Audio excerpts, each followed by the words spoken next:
Rekan-rekan kita mulai aja ya. Mari kita sembah Engkau Tuhan, satu-satunya yang kuandalkan.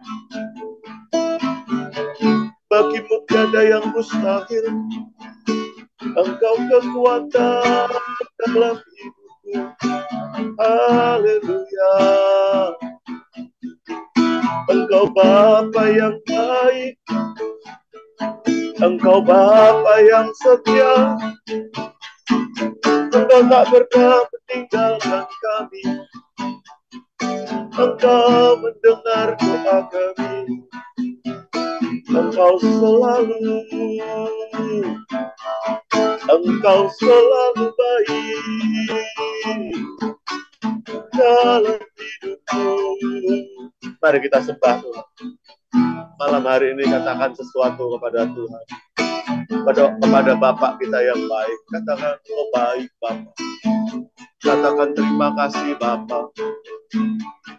Engkau satu-satunya. Engkau satu-satunya. Terima kasih. Terima kasih Bapak. Oh,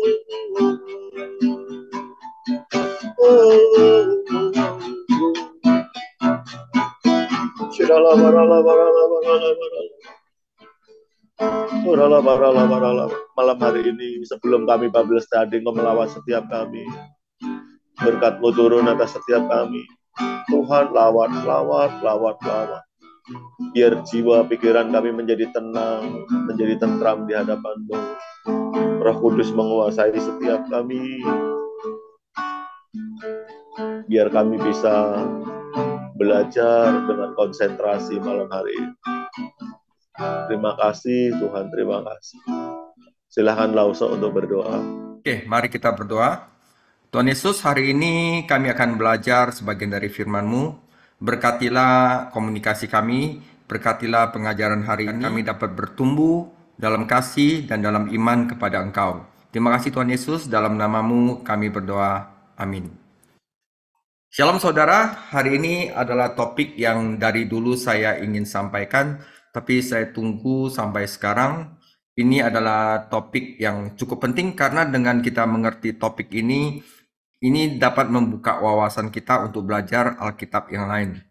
Oke, saya akan mulai. Ini topiknya adalah the existence of God, eksistensi dari pencipta. Bagaimana kita tahu bahwa pencipta, bahwa Tuhan itu ada. Oke, saudara, di sekitar kita dan di dalam diri kita, itu sebenarnya ada petunjuk tentang Sang Pencipta. Sejak penciptaan dunia, sifat-sifat Allah yang tidak kelihatan, kekuatan kekal dan sifat ilahinya terlihat dengan jelas, dipahami dari apa yang telah dijadikan. Roma 1 ayat 20, sebab apa yang tidak nampak daripadanya, yaitu kekuatannya yang kekal dan keilahiannya, dapat nampak kepada pikiran dari karyanya sejak dunia diciptakan, sehingga mereka tidak dapat berdalih. Manusia tidak dapat berdalih bahwa Tuhan itu tidak ada dengan apa yang Dia ciptakan. Saudara, Mazmur 19 ayat 1, langit menceritakan kemuliaan Allah dan cakrawala memberitakan pekerjaan tangannya. Saudara, Alkitab mengatakan hal-hal ini. Tetapi walaupun Anda tidak perlu Alkitab untuk mengetahuinya, karena penciptaan itu sendiri berbicara banyak, saudara.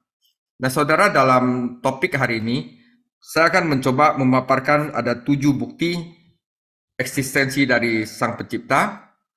Kata-kata ini mungkin terlihat kata-kata teologis, tapi sebenarnya adalah sangat mudah untuk dipahami. Ya. Dan sebelum ini kita baca dulu firman Tuhan, ada 4 ayat di sini. Yesaya 6 ayat 3, dan mereka berseru kepada seorang, katanya, Kudus, kudus, kuduslah Tuhan, semesta alam, seluruh bumi penuh kemuliaannya. Mazmur 104 ayat 24, betapa banyak perbuatanmu ya Tuhan, sekaliannya kau jadikan dengan kebijaksanaan bumi penuh dengan ciptaanmu. Mazmur 139 ayat 14, aku bersyukur kepadamu oleh karena kejadianku dahsyat dan ajaib apa yang kau buat, dan jiwaku benar-benar menyadarinya. Roma 1 ayat 18, sebab murka Allah nyata dari sorga atas segala kefasikan dan kelaliman manusia yang menindas kebenaran dengan kelaliman. Karena apa yang mereka ketahui tentang Allah nyata bagi mereka, sehingga sebab Allah telah menyatakannya kepada mereka. Sebab apa yang tidak nampak daripadanya, yaitu kekuatannya yang kekal dan keilahiannya, dapat nampak kepada pikiran dari karyanya sejak dunia diciptakan, sehingga mereka tidak dapat berdalih, saudara. Jadi saudara, ini adalah topik hari ini. Saya akan memberikan argumen tentang eksistensi dari Allah. Yang pertama adalah cosmological argument, yang kedua adalah teleological argument, yang ketiga adalah moral argument, yang keempat adalah Pascal wager, yang kelima the Jew and the miracle, yang keenam adalah the Bible prophecy, dan yang ketujuh adalah Tuhan sendiri, yaitu the Son of God and Jesus. Ini kelihatannya adalah suatu istilah-istilah teologi, tapi sebenarnya mudah untuk dipahami, saudara. Saya mulai pertama cosmological argument. Argumen pertama cosmological argument. Jadi di dalam cosmological argument kita berbicara tentang yang pada dasarnya mengikuti sebab dan akibat. Ada akibat, pasti ada sebab. Sebab akibat dan sebab akibat kembali ke sebab awal dan apa yang menyebabkan alam semesta muncul. Kita sebagai orang Kristen mengatakan bahwa Tuhan terlibat dalam penciptaan alam semesta. Jadi apa penyebab pertama yang menyebabkan semua hal ini? Kita mengatakan itu adalah Tuhan. Jadi argumen pertama dari eksistensi Tuhan adalah argumen kosmologis, adalah argumen sebab akibat. Kejadian 1 ayat 1, pada mulanya Allah menciptakan langit dan bumi. Mazmur 19 ayat 1, langit menceritakan kemuliaan Allah dan cakrawala memberitakan pekerjaan tangannya. Hari meneruskan berita itu kepada hari dan malam menyebabkan pengetahuan itu kepada malam. Itu ya, sangat singkat saudara.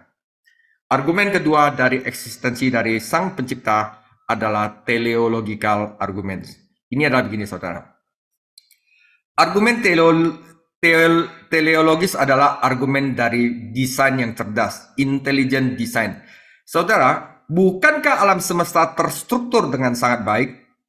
Ya, Tuhan telah menciptakan seluruh alam semesta dengan elemen yang sangat terstruktur. Misalkan saudara, gaya gravitasi. Apa yang terjadi jika gaya gravitasi berbeda dengan sekarang? Misalnya gravitasi hanya 3/4 dari sekarang. Apa yang terjadi pada alam semesta? Saudara, bumi itu akan hancur berantakan. Apa yang terjadi jika gravitasi sebaliknya 2 kali lipat lebih kuat dari sekarang? Alam semesta akan padam, dan mungkin saja akan tersedot kembali bersama. Namun demikian saudara, gaya gravitasi yang diciptakan Tuhan tampaknya sempurna, sehingga memungkinkan kita untuk hidup. Ada faktor lain juga saudara, misalkan jarak antara matahari dan bumi. Apa yang terjadi apabila jarak antara matahari dan bumi lebih dekat atau lebih jauh? Jika jarak antara matahari dan bumi lebih dekat, sekarang mungkin kita sudah punah karena panas yang tinggi tidak memungkinkan kita untuk hidup. Jika jarak antara matahari dengan bumi lebih jauh dari sekarang, mungkin kita akan masuk ke dalam zaman es, saudara.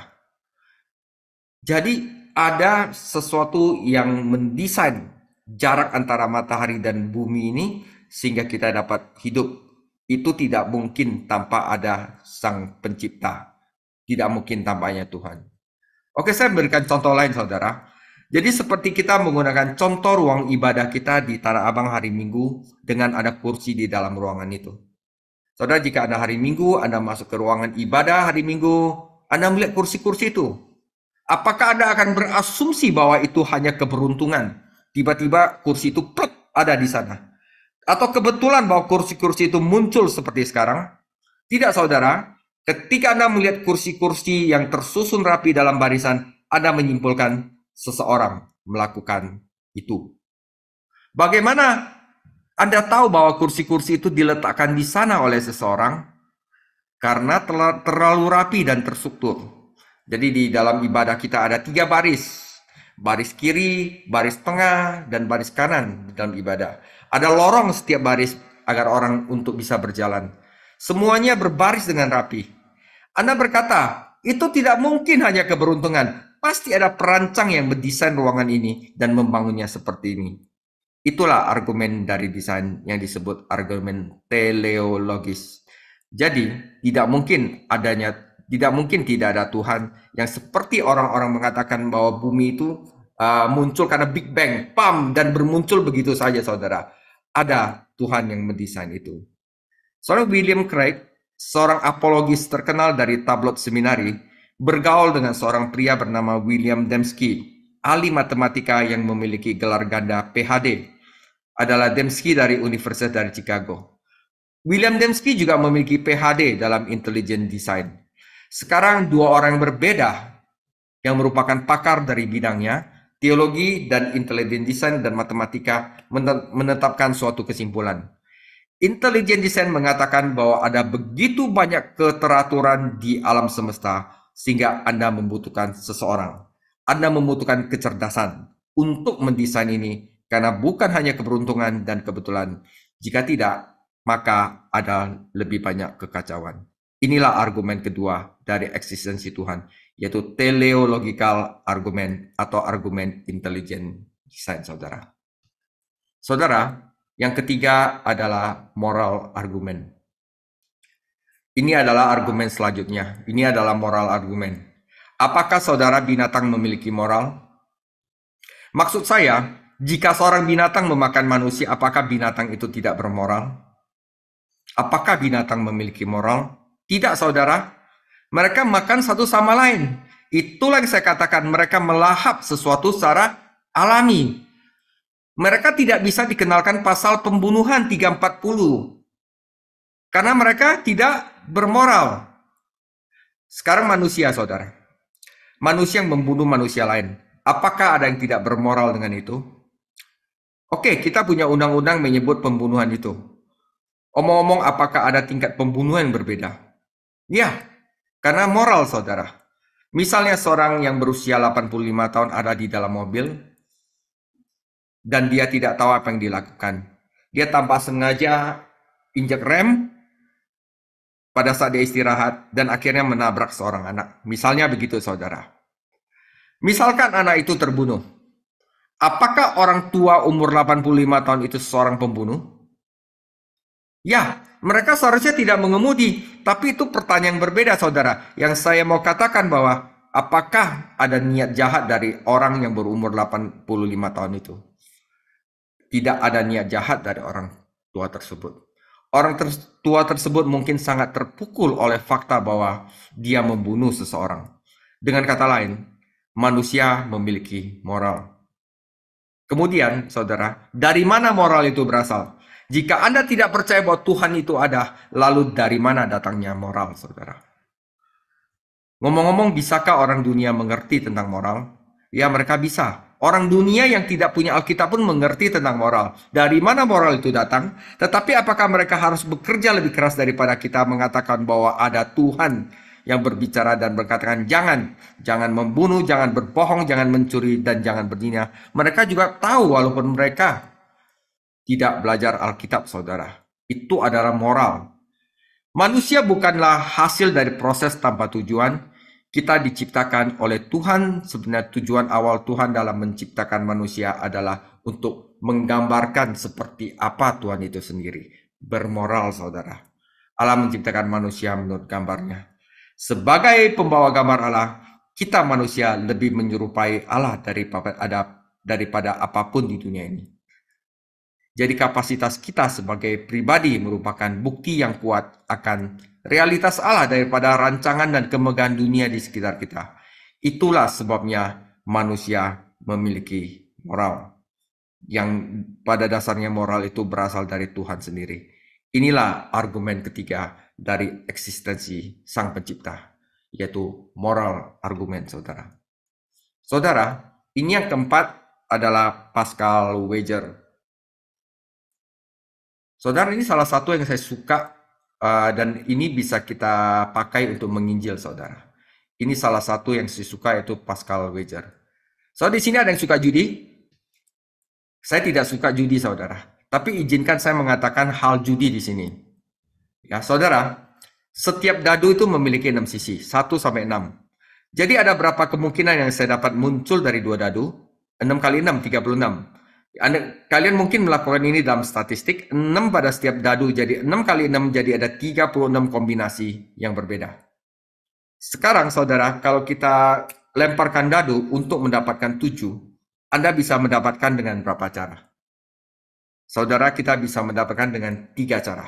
Itu 1 dan 6, 3 dan 4, 2 dan 5. Jadi 3 kemungkinan dari 36 kombinasi. Oke? 3 kemungkinan dari 36 kombinasi. Jadi gini, saya akan melempar dadu dan begini caranya.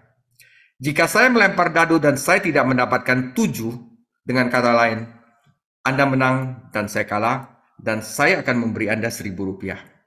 Oke? Jadi saya akan lempar dadu, kita berjudi virtual lah saudara di sini ya. Jadi Anda cuma perlu untuk imajinasi. Jadi saya melempar, jika kombinasi dadu itu adalah 7, saya kalah. Dan saya harus membayar Anda Rp1.000.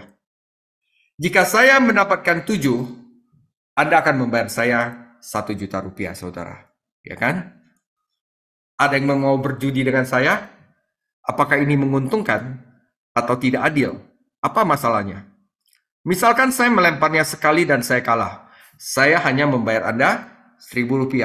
Saya lempar 2 kali dan saya kalah. Saya akan membayar Anda Rp1.000. 3 kali saya lempar saya kalah, 4 kali lempar saya salah, 5 kali lempar saya kalah, 10 kali saya melempar saya kalah lah. Saya membayar Anda Rp10.000. Andaikan saya menang sekali aja saudara, Anda membayar saya apa? Rp1.000.000.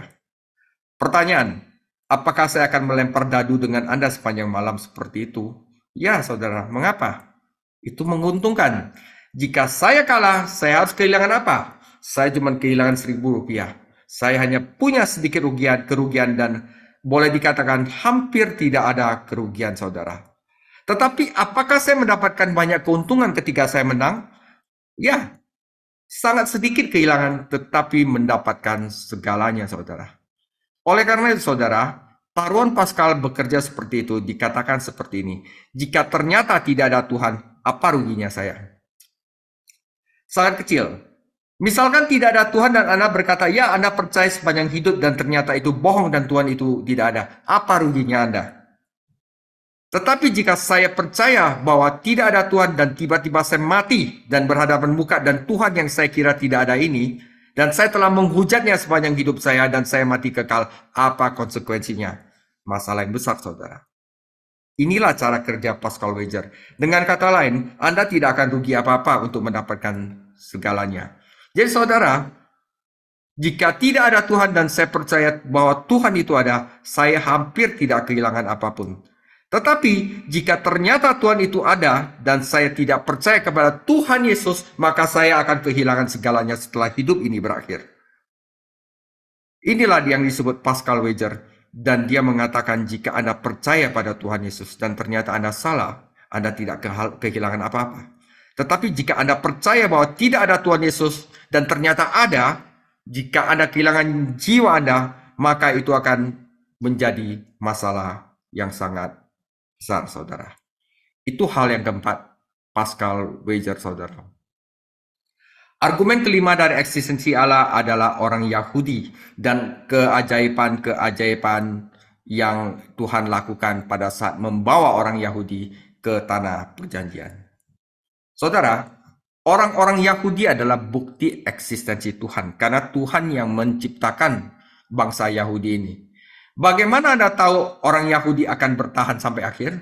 Apakah orang Yahudi akan bertahan sampai akhir? Ya, janji Tuhan kepada Abraham, tanah perjanjian, dan bahwa benih mereka akan berlipat ganda seperti bintang di langit dan pasir di lautan. Dia harus menjadi berkat bagi semua bangsa. Apakah orang-orang Yahudi akan berada di sini ketika Kristus datang kembali? Tentu saja. Jadi, siapapun yang mencoba menghancurkan mereka, apa yang akan terjadi pada mereka? Mereka akhirnya mengalami masalah. Dan jadi, saya khawatir jika hal ini terjadi lagi. Saya pikir ini akan menjadi sangat serius. Perang, saudara. Perang yang akan sangat serius. Jadi orang Yahudi bertahan atas semua orang bangsa di dalam dunia ini. Sekali lagi, ini bukan kebetulan. Ini adalah karyanya Tuhan. Oleh sebab itu, orang Yahudi sendiri merupakan bukti dari eksistensi Tuhan. Musa berjalan ke Laut Merah. Dia melakukan sesuatu dengan tongkatnya dan apa yang terjadi, saudara? Laut terbelah dua dan orang-orang Israel menyeberang. Orang-orang Mesir yang datang dengan pasukan mengejar mereka dan air menutupi jalan yang orang Israel lewat dan menenggelamkan semua orang Mesir. Dan apakah Anda sekarang berkata, wah itu hanya keberuntungan, kebetulan mereka memiliki angin yang bertiup hari itu, membuka jalan kepada orang Israel, dan setelah tiba-tiba angin secara kebetulan menutup laut itu dan membinasakan orang Mesir yang berjalan di dalamnya. Kemudian mereka sampai seberang Laut Merah dan tiba-tiba mana mulai turun dari langit. Wah, itu kebetulan ada roti. Biasanya tidak terjadi seperti itu, saudara. Kemudian mereka berada di Gunung Sinai, gurun besar. Mereka tidak punya air. Jadi orang ini naik dengan tongkat dan memukul batu dan tiba-tiba air keluar dari batu dan memuaskan orang ini. Apakah Anda berkata, kebetulan? Oh tidak, saudara, itu adalah keajaiban. Keajaiban hanya datang dari Tuhan. Bangsa Israel pergi menyeberangi sungai Yordan dan bagian sungai Yordan juga. Dan mereka berbaris mengelilingi 7 kali dan dinding semua runtuh. Sebenarnya apakah mereka berjalan-jalan seperti itu dan tanah bergetar? Apakah orang Israel yang banyak itu membuat tanah bergetar sehingga dinding itu rubuh? Benarkah? Apakah cukup kuat getarannya untuk tembok besar runtuh? Ya, itu bukan kebetulan, saudara. Itu adalah keajaiban. Ketika Yesus berkata, hei kamu 5.000 orang di sini, berapa banyak roti dan ikan yang kamu punya? Mari beri orang-orang makan ini. Atau Elia naik ke Gunung Karmel dan hujan turun atas permintaannya, membakar mesbah itu, sementara 400 nabi Baal itu pergi berteriak kepada dewa mereka dan tidak yang terjadi. Apakah itu adalah kebetulan? Jadi ini bukan kebetulan, itu adalah keajaiban. Dan inilah bukti kelima dari eksistensi Tuhan adalah orang Yahudi dan keajaiban yang Tuhan lakukan untuk orang itu. Bukti 6 dari argumen eksistensi Tuhan adalah nubuatan di dalam Alkitab, saudara.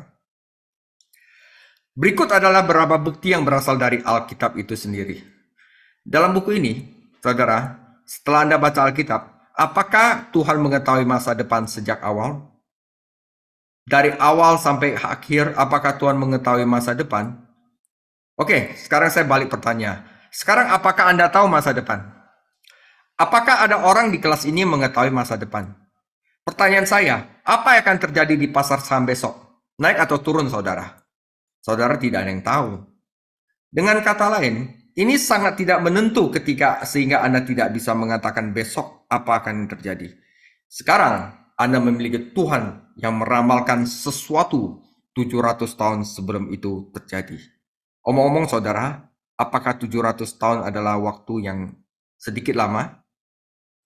700 tahun sebelum Yesus Kristus, Nabi Mika dalam Mika 5 ayat 2 berkata, ketika Mesias datang, dia tidak akan lahir begitu saja. Mesias akan lahir di Bethlehem, di Yudea. Anda bisa mengatakan, ya, tapi ada jutaan orang yang lahir di Bethlehem, dan itu hanya kebetulan. Katakan kepadaku, seberapa besar kota Bethlehem? Saudara, pada zaman itu, kota Bethlehem tidak sebesar Tanah Abang, saudara. Kita berbicara maksimal 3, 4, 500 orang, saudara. Itu pasar Tanah Abang lebih besar, lebih banyak orangnya daripada itu. Di sana, kota mereka adalah kota kecil. Ngomong-ngomong, ada yang sudah ingat sudah berapa kali orang Israel jalan-jalan keliling Yeriko dalam satu hari? Dalam satu hari mereka bisa mengelilingi Yeriko 7 kali. Itu artinya apa? Itu artinya kota itu tidak besar. Saudara, apakah ini kota yang besar yang mereka kelilingi 7 kali atau kota kecil yang mereka kelilingi 7 kali? Kota kecil. Jadi saudara, pada zaman itu dengan kota kecil, seseorang bisa meramalkan 700 tahun sebelumnya bahwa di sana akan lahir seseorang. Itu tidak mungkin jika itu bukan Tuhan, saudara. Diperkirakan 700 tahun sebelum dia lahir, di kota manakah Yesus dilahirkan? Bethlehem di Yudea. Ada ramalan seperti itu, dan banyak sekali ramalan itu digenapi Yesus saat lahir. Apakah ini suatu kebetulan? Tidak, saudara. Alkitab telah menulis ini, menurunkan ini. Dan siapa yang tahu masa depan? Hanya Tuhan yang tahu masa depan. Anda akan mengharapkan Tuhan untuk mengatakan apa masa depan itu dan melakukannya dengan benar. Dan Tuhan benar-benar melakukannya. Inilah bukti keenam dari eksistensi dari Allah, yaitu nubuatan Alkitab yang digenapi, saudara. Saudara, argumen terakhir dari adanya keberadaan Tuhan adalah Tuhan itu sendiri, yaitu Tuhan Yesus, saudara. Saudara, bukti terakhir dan yang terpenting dari eksistensi Tuhan adalah Tuhan Yesus sendiri. Anda bisa berkata, saya tidak percaya kepada Tuhan. Oke, menurut Anda siapakah Yesus? Apakah Yesus mengakui sebagai Tuhan? Yesus berkata, ego eimi. Ini berarti aku adalah. Ketika Yesus mengatakan aku adalah, ada 7, saudara. Aku adalah roti hidup, aku adalah air hidup, aku adalah gembala yang baik, aku adalah pintu, aku adalah jalan kebenaran dan hidup, aku adalah kebenaran dan aku adalah kebangkitan. Bagaimana tanggapan orang Yahudi ketika Yesus mengatakan aku adalah? Saudara, mereka ingin melemparinya dengan batu. Mengapa mereka ingin melemparinya dengan batu? Karena dengan mengatakan ego eimi, karena kamu seperti seorang manusia biasa mengaku sebagai Tuhan, saudara. Dan itu sendiri merupakan bukti bahwa bukti eksistensi Tuhan di dalam Yesus Kristus. Saudara, siapakah ego eimi ego? Siapakah aku adalah aku? Jika Anda ingat dalam perjanjian lama, aku adalah aku, itu nama Yahweh yang paling suci ketika Musa bertanya kepadanya. Ya, waktu Musa bertanya kepada Tuhan, siapa nama engkau, Tuhan? Ya, saya harus memberitahunya kepada orang Yahudi. Dan saat itu Tuhan itu berkata kepada Musa, aku adalah aku. Dan Yesus berkata, aku adalah, dan mereka mencoba melemparinya dengan batu karena mereka berkata, kamu baru saja mengaku sebagai Tuhan. Karena itu kami mencoba membunuhmu, melemparimu dengan batu karena penistaan, saudara. Karena kamu manusia biasa mengaku sebagai Tuhan. Saudara, Yohanes menulis pada awal kitab Yohanes, pada mulanya adalah firman. Firman itu bersama dengan Allah, dan firman itu adalah Allah. Dan firman itu menjadi manusia dan diam di antara kita. Jadi Yohanes berbicara tentang logos, makhluk ilahi logos, yaitu firman Allah sekarang menjadi daging. Dalam hal ini, Yesus mengaku sebagai Tuhan. Saudara, jika seseorang di kelas ini mengklaim bahwa Anda adalah Tuhan, kami pikir Anda adalah apa? Misalnya Pak Hari mengaku, saya adalah Tuhan, setiap orang datang kepada saya tidak akan binasa, melainkan masuk surga. Ya, Pak Hari Bule mengatakan itu. Maka apa yang Anda katakan terhadap Pak Hari Bule? Oh, Pak Hari gila, saudara. Ya, tetapi Yesus memang mengaku demikian. Dan ngomong, apakah saudara-saudara Tuhan Yesus sendiri menganggap dia gila? Dalam perikop di Matius 12, mereka datang untuk membawa dia pergi karena mereka mengira Tuhan Yesus gila. Tetapi apakah Tuhan Yesus gila? Apakah ada orang gila yang menganggap dirinya Tuhan? Sudahkah Anda membaca khotbah di bukit?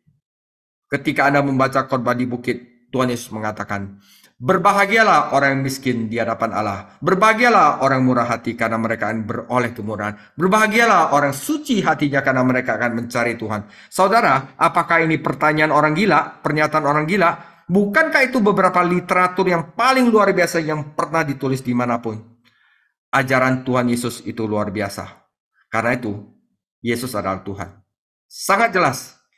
Dan ada yang mengganggu saya, karena saya pikir hari ini, banyak orang yang masih tidak menyukai Yesus sebagai Tuhan. Semua orang menyukai Yesus, tapi tidak sebagai Tuhan, seperti Mahatma Gandhi. Jadi banyak orang, Yesus adalah seorang guru yang baik, seperti Konfusius. Jika kita berkata Yesus adalah guru moral yang baik seperti Konfusius, wah, orang-orang semuanya senang, saudara. Tidak ada yang melempari Yesus dengan batu. Tetapi bagaimanapun juga, di mana setiap orang bermasalah dengan Yesus adalah karena klaimnya sebagai Tuhan. Disitulah mereka memiliki masalah. Jika seorang Yesus adalah seorang nabi yang baik, semua orang akan mencintai Yesus, saudara. Mencintai Yesus sebagai nabi yang baik. Tetapi begitu Yesus mengaku sebagai Tuhan, saat itulah orang-orang menjadi murka. Nah, dari mana ketuhanan Yesus berasal? Beberapa kritikus hari ini akan mengatakan bahwa gagasan bahwa Yesus adalah Tuhan sebenarnya adalah sebuah legenda yang sebenarnya berkembang selama periode tertentu. Wah, tetapi saya ingin bertanya kepada Anda tentang para rasulnya. 12 rasul Tuhan Yesus yang menurut mereka merancang legenda-legenda tentang Yesus ini. Mereka itu mencuri mayatnya. Pada Yesus itu mati, jadi tidak ada kebangkitan, tidak ada kenaikan Tuhan Yesus. Saudara, jika Anda pikir bahwa rasul-rasul Yesus Kristus yang merancang legenda-legenda tentang Yesus ini, apa yang Anda ketahui tentang rasul? Para rasul adalah orang yang sangat berani. Tapi sekarang saya mengajukan suatu pertanyaan. Di salib Yesus, di mana semua rasul? Mereka bersembunyi dalam ketakutan. Para wanitalah yang semua terjebak dengannya. Tetapi kemudian apa yang terjadi? 3 hari kemudian tiba-tiba mereka pergi ke kuburan Yesus, dan apa yang terjadi pada murid-murid itu? Akankah murid-murid yang ketakutan dan melarikan diri sekarang mati untuk Yesus setelah kebangkitan? Ya, saudara. Tuhan Yesus menceritakan apa yang terjadi pada 12 murid, saudara. 11 murid. Salah satu dari mereka sudah gantung diri, saudara. Jadi Yudas sudah pergi, tetapi 11 murid itu apa yang terjadi pada mereka semua? Kecuali kita bertanya tentang Yohanes, apa yang terjadi pada mereka? Apakah kita memiliki catatan tentang apa yang terjadi pada murid-murid Yesus? Saudara, setiap dari 11 rasul murid Yesus meninggal, mati dalam kematian yang mengerikan. Mari kita gunakan Petrus sebagai contoh. Petrus disalibkan terbalik, saudara. Saudara, jika Petrus hanya mengada-gada, legenda bahwa Yesus adalah Tuhan itu Petrus mengada-gada, maukah Petrus mati untuk hal seperti itu, saudara? Tidak mungkin. Oke lah, Petrus adalah orang gila. Nah, tetapi ngomong-ngomong, 1 dari 2 antara orang mungkin mati karena gila, saudara. Tapi nggak mungkin 11-11-nya orang gila.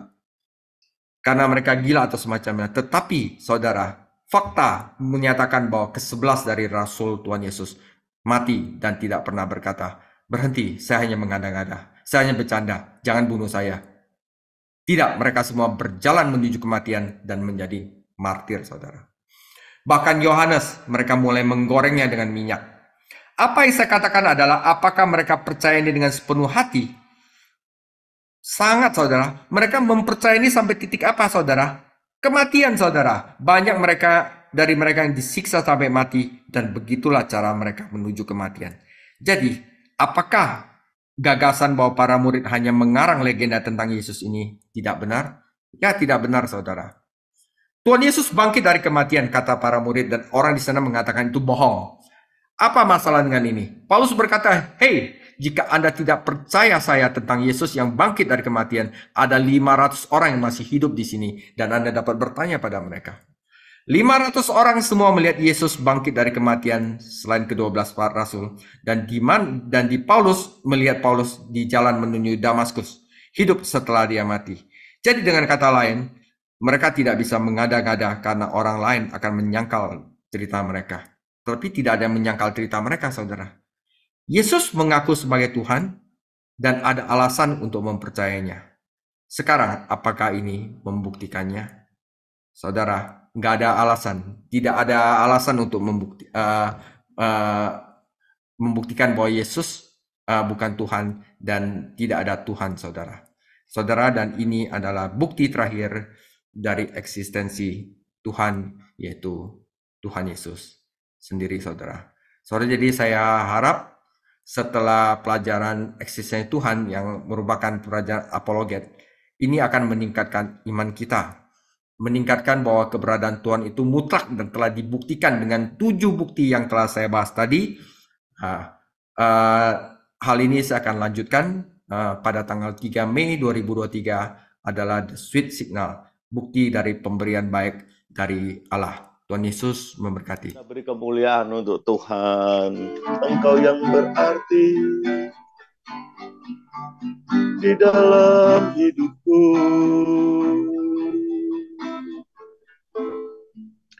Bapak terima kasih kalau malam hari ini kami boleh belajar bersama-sama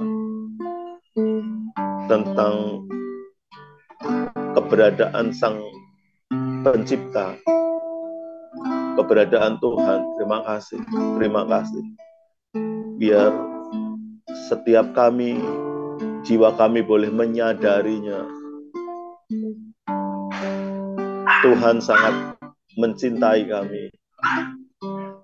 Tuhan sangat menyayangi kami. Bahkan bukan kami yang memilih Engkau, tetapi Engkau yang memilih kami. Terima kasih Bapa, terima kasih, terima kasih, terima kasih. Engkau memberkati hamba-Mu, Pastor David Chang yang sudah mengajar kami malam hari ini. Berkati kesehatannya, berkati keluarganya, berkati pekerjaannya, berkati keluarganya, berkati pelayanannya. Tutup bungkus dengan kuasa darah Yesus setiap langkahnya. Biar hamba-Mu ini terus Tuhan pakai dengan dahsyat, dengan luar biasa. Terima kasih Bapak, terima kasih. Dan kami berdoa biar apa yang kami pelajari malam hari ini sangat mengubah paradigma kami. Kami lebih sungguh-sungguh lagi kepada Tuhan. Kami boleh lebih lagi mengandalkan Tuhan dalam hidup ini. Terima kasih, sebab itu biar kami terus mengenal Engkau dan mata kami memandang Engkau.